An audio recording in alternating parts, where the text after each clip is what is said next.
walk. Where you end up, versus having a light to help guide you through a dark room. Honesty is like that. It gives you a light to follow and a clear path. And if you don't like the path, at least you can see that you don't like the path. Darkness, you don't know. It's all chaos. But how does that take weed into the future? It takes weed into the future because sin doesn't it's a sin and it's done. It takes root and it develops, it grows like a weed almost. Sorry about the ducks. They see me now, so it might be a little loud.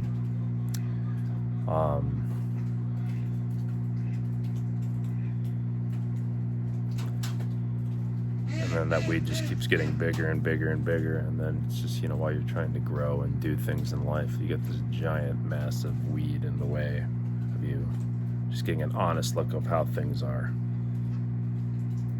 That's the way sin is, and then the result of it is the result of it. You develop with it in your life as opposed to developing without it in your life. It's similar to, in chiropractic, we evaluate the health of your spine. If you hold stress in whatever form it does, eventually you're going to hold stress. You're going to grow around that stress. You're going to grow no matter what, but that stress will be there, and your spine will be tainted because of that. What's the result of that? Some people don't even notice, things in their spine, until it starts getting really painful. Well, it leads to quicker degeneration. It leads to function that, limits certain things. Obviously, like being able to move fully is probably the biggest one affected. And then what does that affect if you can't move a region fully? Depends on the location, depends on where the weed is, so to speak. So, maybe to finish up, talking about what this weed in my life has done to me. And it's not that I just let it grow necessarily. I recognize the wrong in it. And I even recognize that, there were tests, later on too, where there was that, incentive, there was that drive to cheat. There's that drive to embrace dishonesty because I idolized, I have this score to my name. I have this appearance to my name, emphasis on I, myself. That is what feeds the weed. That's what makes it go up. So how do you combat it? Well, I remember getting into college and making more of an effort to sit in the front row of the class and then take tests only in the front row and fight for front row. So there's nowhere to look. Because I even still, felt the urge to do that, and I recognized that, and I did something about that. But even there too, you do something about that, but you still have that urge rooted deep inside of you. So I tell you that to walk with God honestly in all things really, but my lesson and just the root of mine grew in a picture of dishonesty. I think ultimately the root of it was pride, because the emphasis was just, me, I should look good, I should be this. But I think dishonesty was the thing that fed it. A willingness to walk in the dark instead of being willing to be exposed, being willing to be wrong, being willing to have an honest look at something, and not being willing to take a change earlier.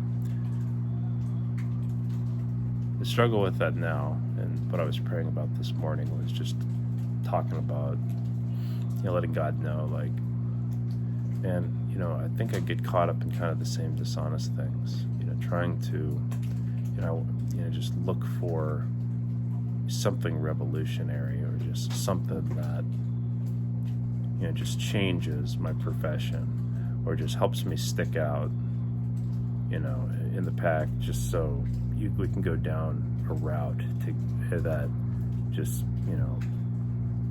helps people in a new way, where the thought of that is good, but the ultimate part is that when things are tainted with sin, when things, focus on me,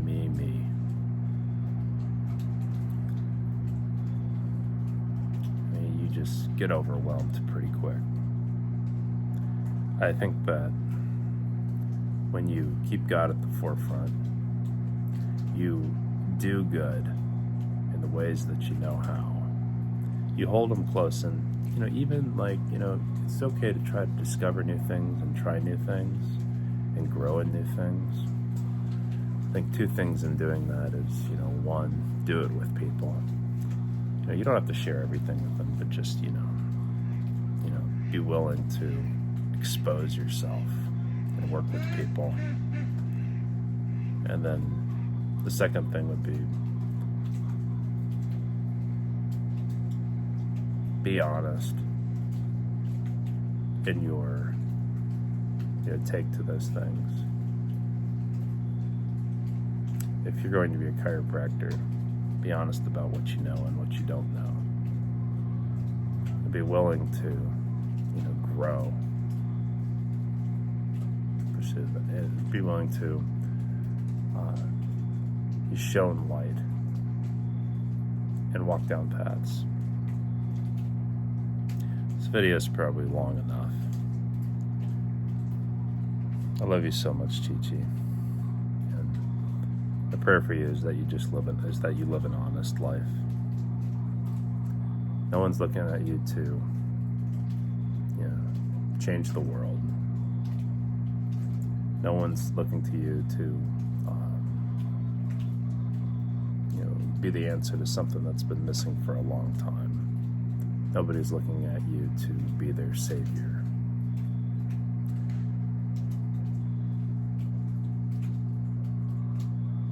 Why would anyone look at you? They would look at you, and I would hope what they see is that you're pointing to Christ. And you're looking towards Him too. The reason for that is because He makes you right with God. Watch Him carefully. Study Him carefully. Embrace the Spirit that He's been able to, that He used, that was with Him, and that He passes on to you. Because it heals when you get in the weeds, and I'm sure you'll have your own. That's going to be the thing that is the light in the darkness.